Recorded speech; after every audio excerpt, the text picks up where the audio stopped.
Hey guys, welcome to the review of Sony's A8F OLED TV, and let's get something straight off the bat. The picture and sound of this TV is phenomenal, but not without its quirks. Let's dive in. If you like tech and home theater, don't forget to hit that subscribe button and smash that like button too, because there is so much more to come. The dark side compels you. The A8F is Sony's new OLED TV, or OLED, for 2018, and is their second generation OLED. It was preceded by the A1E, which was their flagship and first OLED TV. The TVs come in two sizes, a 65-inch version and a 55-inch version, and we're reviewing the 55-inch version today.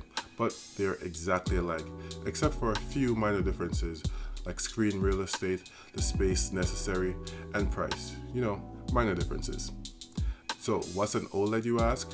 Well, unlike traditional LED backlit LCD TVs, OLED TVs don't require backlight because they are an emissive display.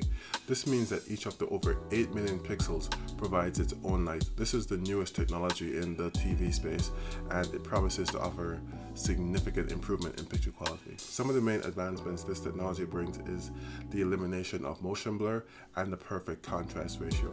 Because each individual pixel is able to be turned off individually, then any part of the screen can be truly black if needs be. And since there's no need for a backlight, this TV is thin, and I mean seriously thin. At its thinnest points, it's thinner than a lot of phones out there. This is what it looks like as the meat in an iPhone sandwich.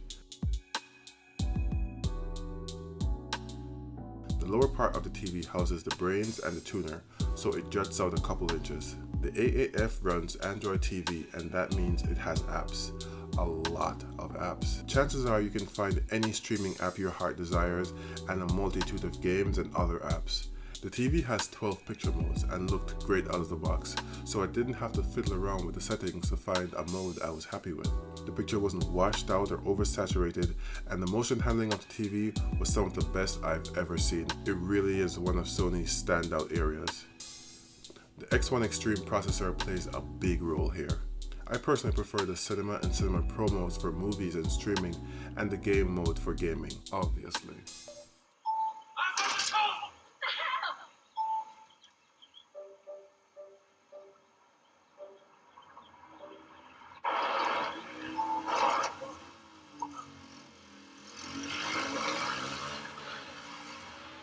Speaking of which, game mode does its job. Gaming on this TV was great, with no perceptible lag playing action games or first-person shooters.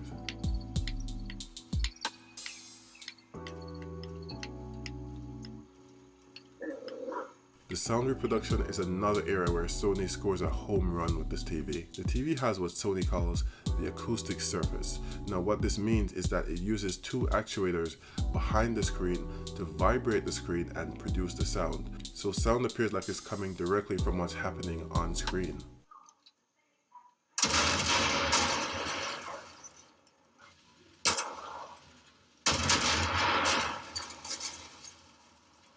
It also has a rear-facing subwoofer built into the back of the TV to bolster the low end, so movies, music, and games sound incredible.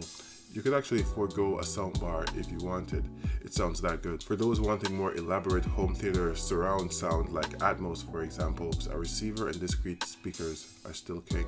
That being said, it isn't all perfect. The A8F sounds great, but I did notice some distortion creeping into heavy bass tracks as the volume approached their halfway point.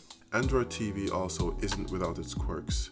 There are some silly little bugs which pop up from time to time, like the Netflix button not being able to launch an already configured Netflix app without some redundant setup. It's 2018, we have rockets that land themselves and an actual car floating in outer space, robots that make telephone calls for us, and Sony is still using an infrared remote on their $3,000 plus flagship television. So the remote needs line of sight to communicate with the TV, so once it's at an angle, it won't work. Inexcusable.